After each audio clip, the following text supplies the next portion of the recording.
Good morning everyone, তোমরা কেমন আছো? আশা করি সবাই খুব ভালো আছো, আমিও খুব ভালো আছি। মিষ্টির লাইফস্টাইল ব্লগে তোমাদের আরেকবার স্বাগত। আমি একটা নতুন সকাল নিয়ে আবার তোমাদের সামনে চলে এসেছি। তো বড়দের প্রণাম আর ছোটদের আমার অনেক অনেক বুক ভরা ভালোবাসা। তো আজ হচ্ছে আমাদের একাদশী, তো মার হচ্ছে পুজো করতেছে, তার মধ্যে আমি হচ্ছে এই যে টুকিটাকি একটু কাজগুলো একটু মোছামুছি একটু করে নিচ্ছি। আর এখানে এসে দেখি যে মা হচ্ছে চা বসিয়ে দিয়েছে। চা হয়ে গেল। চা করছি, পাঁপড় ভাজলাম, আর এই যে প্রসাদ, গোবিন্দর প্রসাদ সেবা দিব, দিয়ে তারপরে এই যে সাবু কি করবা? ফুলকপি, সাবু, বাদাম টাদাম দিয়ে একটু ভাজা ভাজা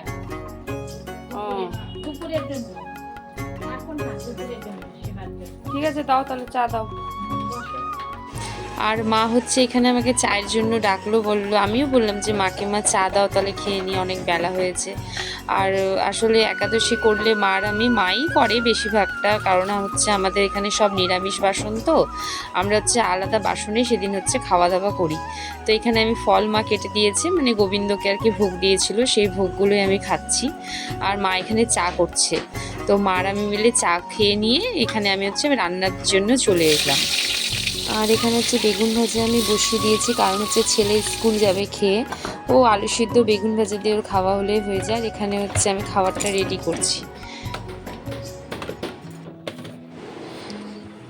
আর এখানে খাবার গুছিয়ে নিয়ে এখানে হচ্ছে আমি দুপুরের অনেক রান্নার বাসন জমে গিয়েছিল, সেগুলো আর কি মেজে নিলাম, কারণ না পরে আর মাজতে ইচ্ছা করে না একদম, ওই জন্য একবারে সব পরিষ্কার করে নিলাম মেজে টেজে।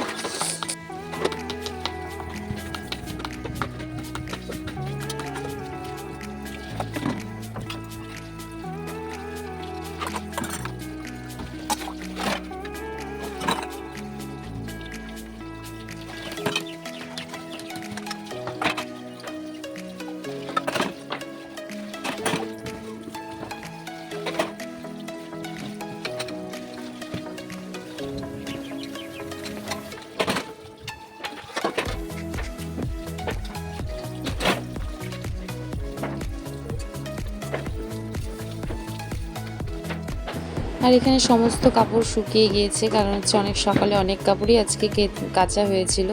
তো যেগুলো শুকিয়ে গেছে সেগুলো আমি তুলে নিলাম, আর যেগুলো হালকা হালকা ভিজা ছিল সেগুলো না উল্টে পাল্টে দিলাম।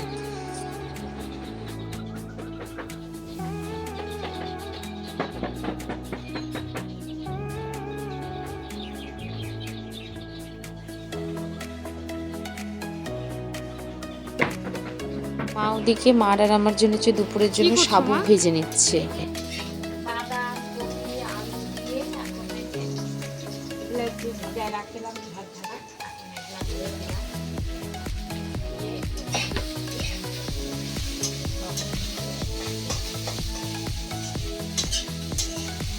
মা এখানে না খাবার বেড়ে নিয়ে মা খেতে বসেছে, আমারও খাবার বেড়ে দিয়েছে, তো মাকে বললাম তুমি খাও, আমি পরে খাচ্ছি।